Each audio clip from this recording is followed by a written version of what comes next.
Hey there, friends and fellow Technivores, and welcome to the channel. If this is your first time here and you'd like to become a Technivore, hit that subscribe button and turn on notifications so we can keep you in the loop and up to date on the latest and greatest 3D printing developments. That said, let's jump right into Cura 4.7.1, the latest release version of Ultimaker's slicer for 3D printing. In this video, I will walk you through the process of importing, slicing, and exporting a file for 3D printing step by step, and on the way we'll go over some of the most commonly used settings that will affect the outcome and quality of your print. So if you're familiar with all this, feel free to skip around a bit, but if you're new to slicing and printing, be sure to pay attention. After the main portion of this video, we will go over some tips and tricks that should be useful to everyone, so be sure not to miss those. The Technivorous channel is brought to you by these Patreon supporters. Check us out on Patreon at patreon.com/Technivorous. So, you now have a 3D printer and you've printed a test model that came with it, and now you'd like to know how to slice and print your own file. Well, it's actually pretty simple. Today we will be setting up a print for my Creality Ender 3 V2 since it's a pretty popular printer and most of the information will transfer well to other brands and builds. This is my Ender 3 V2 and this is the micro SD card. We're going to put the file on this from our computer, then insert it into the printer when we are done. To do this, you will need the USB adapter that is usually included with your printer. Insert the card into the slot on the USB stick, then insert the USB into your PC. Most printers will include a slicer on this disc, and it may be Cura or it may not. Please note that the slicer included with the Ender 3 V2 is called Creality Slicer, and it's actually just a port of Cura that runs on the Cura engine. This means that it's essentially the same thing. I don't mind Creality Slicer, but Cura receives new functionality and updates quite regularly, so odds are the version on your USB may already be outdated. To download a clean install of the latest version of Cura, feel free to check out this site, where you can find the latest stable release version of the software, download and install it for your platform, and then open it up. When you open Cura for the first time, you will need to set up your printer. Now I'm going to set up mine for the Ender 3 V2, but the steps for any printer are virtually the same. So just follow along, and the most important thing to know at this time will be the dimensions of your print area, or the amount of actual space you can print an object in. If you're not sure of your specs, a quick Google search will return what you're looking for. Once you have them at hand, go ahead and click Add a Non-Networked Printer, then select your brand from the drop-down list, followed by the model. In this case, we're using a Creality, so we'll select that, and then the Ender 3 Pro. Since there is no Ender 3 V2 yet, I'll build my profile from this. If you can't find your brand or model, click Custom and then select Custom FFF Printer. Once you're at this screen here, since I selected a printer that already has a pre-built profile, it is going to fill in most of this for me. Now what you're going to want to put is these three settings right here: your width, your depth, and your height. And if you're doing a custom FFF printer, you're also going to want to take a look at these settings here. Now what these settings denote is the height and width of your actual gantry itself. So that way it can take into account the top of the printer, and it will reduce your build area accordingly so it doesn't try to print outside where it needs to. These numbers aren't necessarily vital if you're not going to be printing really high up on the gantry. So you do want to take away the width of the carriage, which is going to reduce your left and right travel to keep it from smashing into the end and trying to continue going. These parameters right here, as I said, are your main parameters. You're going to want your width, your depth, and your height in here to ensure that it doesn't try to print something outside the build area, which will cause it to ram into one end or the other. Start and end G code are going to be pretty simple. They are exactly what they sound like. This is basically what it's going to do. It's going to run. We can expand that and make it a little bit bigger. So this code right here is what it's going to run before it prints a print. And in my case, it is priming the nozzle and printing 2 lines in order to make sure that everything is purged. And this is NG code that it's going to do after it prints, such as turning off the fan, the hot end, the bed, and disabling all the stepper motors. Now your code might not exactly be the same for either of these, and I have separate videos on what works best for these for particular printers, so we can come back to that at another time. You don't really need to worry about what's in there off of the bat. Now, the extruder tab here is unnecessary to mess with. unless you have more than one nozzle. So since this is a single nozzle machine, we're going to go ahead and hit next, and we now have a profile here. As you can see, I've done this before. I have several profiles on here, but I can come back at any time to this menu by hitting Settings, Printer, Manage Printers. Then if I want to make adjustments to the hardware settings, I can click Machine Settings, and I can change my start and end G code or the dimensions. One important thing to note about these printers is you see this section that says Origin at center. I don't have it clicked, and that is on purpose. If you click that, it will move the origin to down here. I know it sounds backwards, but the origin being in the corner here will cause a lot of problems and you won't get any finished models. So you really want to make sure that's unchecked, and if it is, it will print where you expect it to in the actual middle of the bed. I know it's counterintuitive, just trust me, that's the way it works. Once everything's all set up, you will be presented with this screen here. Now you'll note these 4 main settings over here.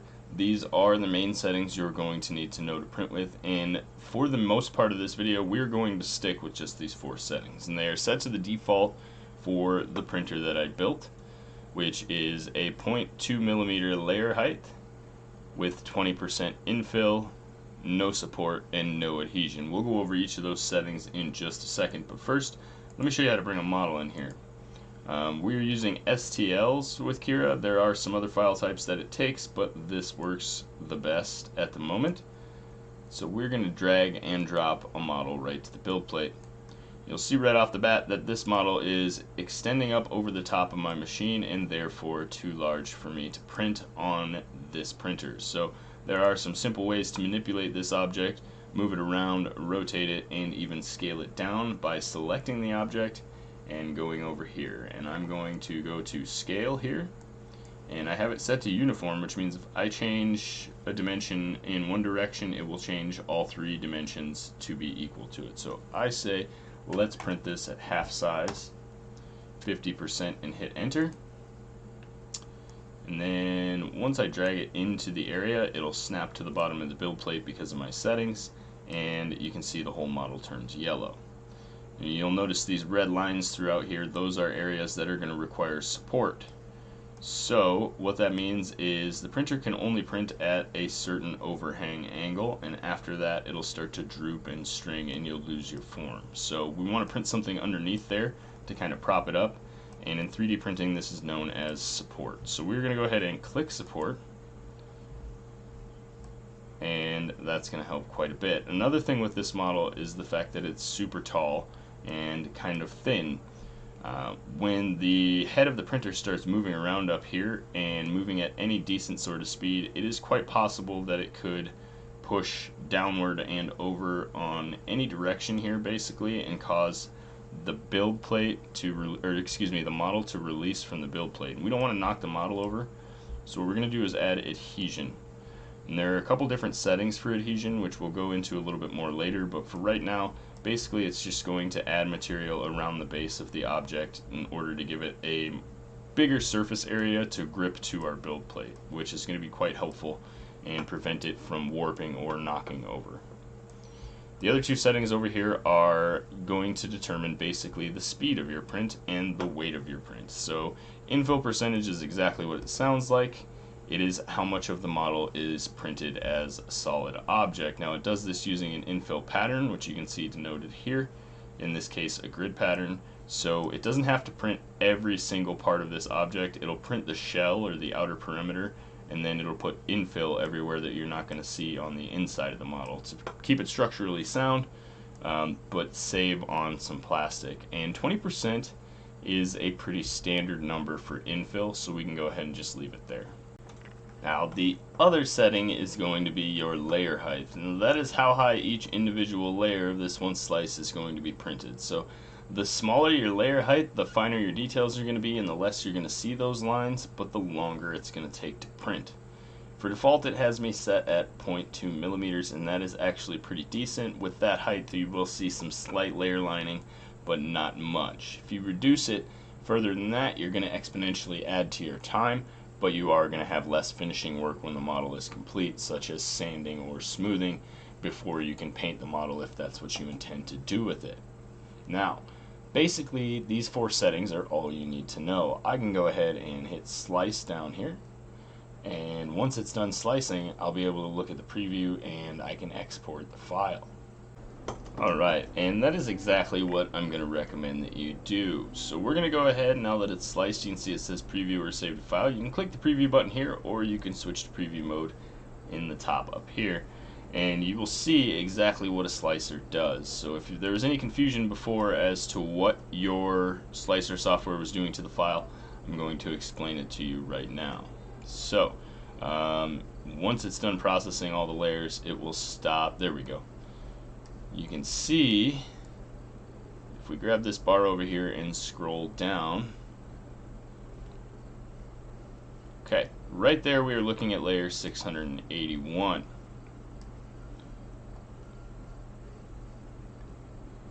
And let's get a closer look. So here you can see the infill, which is going to print that pattern we were talking about. You can change that pattern with particular settings we'll get into in a few minutes here. And then you can see all this light blue stuff is the support. That's stuff that's going to have to be removed from the model in order to see the final product. And basically, what G-code is a series of commands for the print head to follow. So it's going to tell it to make a circle and then make a smaller circle. And basically, we'll go down to the bottom layer here and I'll show you this a little bit better. This is your very bottom layer. And if I scroll this back, you can actually see the print head, and we can watch. This is what it's telling to print. So right now it's doing that adhesion part we talked about, and it's going to widen the base a little bit. You can jump ahead a little bit here, I think. But once that part's printed, it'll start printing the actual details of the model, and it does that line by line by going from point to point in order to build upward and create the model. Now this layer here is 0.2 millimeters thick, and with that layer height to build this whole model, it's going to need to make 1042 layers. So that's the best explanation I can give you of what exactly a slicer does. It slices it into layers, and then it makes those layers into a path for the tool in order to print properly. Now all we need to do is insert our USB stick, and this option here will change to save to disk. You can go ahead and click that and change your file name. This is the Leaning Tower of Pisa, so we'll leave it at that, and we are saving as G-code. We don't need to change that. So we'll hit save. Make sure you're saving it onto your mini disk, and then you can place that disk in your printer and hit print. Once you find the file and select it, you'll be able to print out the model that you just sliced. And we're going to jump back over to prepare for a minute because it slows me down a little bit less, and we are going to look at some other options. Now, as you see here, there's this little button that says custom. If you click that, you are presented with a whole plethora of other options that you can tweak and adjust to be specific to your needs. Now, if you'd like to know what each of these individual settings is, check out my playlist, Cura Settings in 5 minutes or less, where I have a video for pretty much each individual one explaining what it does in about 5 minutes each. So that's a good place to start. If you want to really dial in your profile, you're going to need to go through these. Unfortunately, if I did that now, the video would be hours long. So you get the gist of what you're going for, and definitely check out that playlist and you'll have a much better idea of what you should change and when. That being said, that is basically it for our Cura tutorial. We have everything we need right here, and you are ready to print your file. Before you go, let's check out some tips and tricks that I have in mind. One of the most important things when using Cura, or in fact any slicer for 3D printing, is to keep in mind your orientation. Now, as I said, you can select a model and use these tools over here to manipulate the model. And if I were to go and grab this and tilt it like this, let's go a little further yet. Well, not only does it not fit, which we can adjust, let's make it a little smaller to illustrate this point here. Significantly more of the model is now red. You can see that this overhang is too much for it to print. I think if we go even a little bit further, you can see my point. All of this is now going to require support buildup, as well as all of the other little columns that are overextended over the height that it can, or excuse me, the range it has for printing an overhang. It's too steep of an angle, so it will all need support, and that will add to your print time. So orientation is key. If you need to orient a model so that a flat part is up against the base, this is tip number 2, go ahead and click the rotate command with the item selected and click this handy button right here. Then when you click on a face of the model, it will lay it flat to the build plate, and you can do that with any flat face. Well, if you do it correctly, there you go. And you can see now that this whole part is an overhang and it'll have to print that. So that's not ideal either, coming back to our point of orientation. Let's go ahead and check out the copy feature. So if I want more than one of these, let's turn it back the right way.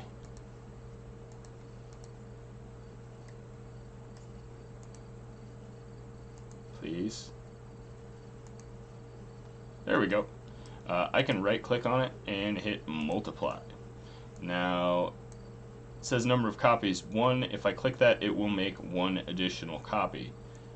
If I hit 4, I won't end up with 4 copies total. It will make 4 additional copies. So let's hit OK, and it will automatically place them where it thinks they should go in the build plate. Note that depending on your gantry dimensions, you should be able to move these objects closer in order to fit more onto the build plate, but it just kind of does a good job of arranging them all if they can all fit. The other tip is this error here shows up quite a bit, and what it's saying is that your model is not manifold. Now sometimes that doesn't necessarily matter, but in most cases a non-manifold model will cause issues while printing because it will try to print an outside layer on the inside and vice versa. So if you can, you'll want to take your objects through some sort of fixing process, and you can do that in pretty much any 3D modeling software, and some slicers actually have functionality to correct that as well. We're going to go ahead and hit do not show this message again. I normally don't mess with non-manifold models unless I print them and have an issue printing them. Then I will go and repair the model and try reslicing, but normally it's not too much of a problem. Cura's pretty smart. So that's going to wrap up this video, guys. I hope it was helpful to you. Don't forget to hit that subscribe button and leave me a comment if there's any particular settings in Cura that you don't understand. Thanks, guys. Technivorous out. Well, that's it, guys. That's going to wrap up this video. If you've noticed the shirt, the merch is available. Go ahead and check out the Teespring merch link down below. It won't be available on a channel store until I reach 10,000 subscribers, and so far I am just about to hit 5,000. So it'll be a little while, a couple more months before you see this on the actual channel, but they are available now. I have a couple other designs. Feel free to pop over there and check them out, and know that any purchase through the Teespring site definitely helps to promote our site here and increase the channel's ability to make videos in the future. So we appreciate all your support. Don't forget to check out the Teespring link, check out our Patreon link, leave a like on this video, and hit that subscribe button because we have a lot more coming at you in the coming days.